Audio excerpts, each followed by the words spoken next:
রাজনীতির অন্ধকার গলিতে নীরব এক সংঘাত জেগে উঠেছে। একসময় একই মঞ্চে অবস্থান নেয়া দুই শক্তির মধ্যে শুরু হয়েছে অঘোষিত যুদ্ধ।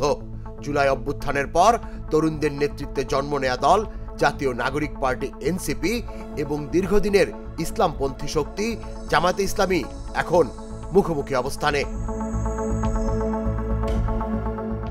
সবকিছুর সূচনা জুলাই সনদ ইস্যু ঘিরে।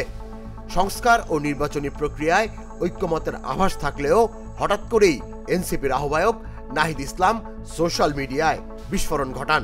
জামাতের আনুপাতিক প্রতিনিধিত্ব পিআর আন্দোলনকে তিনি আখ্যা দেন পরিকল্পিত রাজনৈতিক প্রতারণা হিসেবে। মুহূর্তেই দুই দলের সম্পর্ক গলে যায় বরফের মতো। রাজনৈতিক বিশ্লেষকদের মতে এটি কেবল মতভিন্নতা নয়, এ এক নতুন মেরুকরণের সূচনা। এনসিপি যখন নির্বাচনের আগে নিজেদের আলাদা শক্তি হিসেবে প্রতিষ্ঠিত করতে চায়, জামাত তখন চায় যুগপৎ আন্দোলনে সব দলকে পাশে টানতে। এই ভিন্ন কৌশলই পরিণত হয়েছে সংঘাতের সূচকে।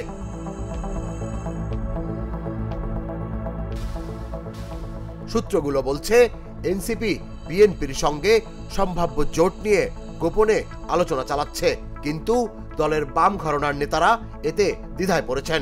অন্যদিকে জামায়াত সরকারের সঙ্গে আলোচনার সুযোগ হারাতে চায় না। রাজনৈতিক স্বার্থের এই ছায়াযুদ্ধেই জমে উঠছে রাজধানীর বাতাস।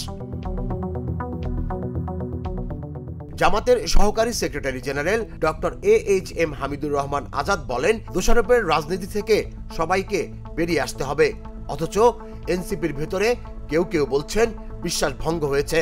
জামাতের সিদ্ধান্ত রাজনৈতিক কৌশল নয়, বরং রাজনৈতিক বিশ্বাসঘাতকতা।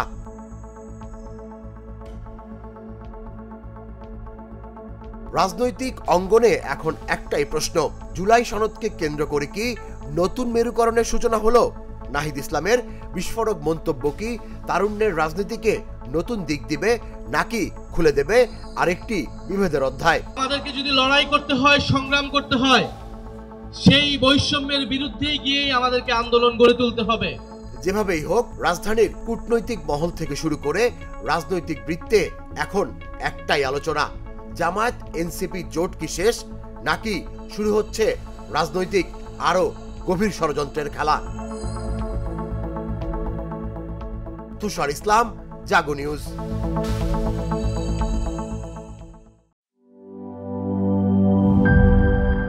বান্ডেল থাকলে প্রতি সেনমানিতে টাকা বাঁচবে।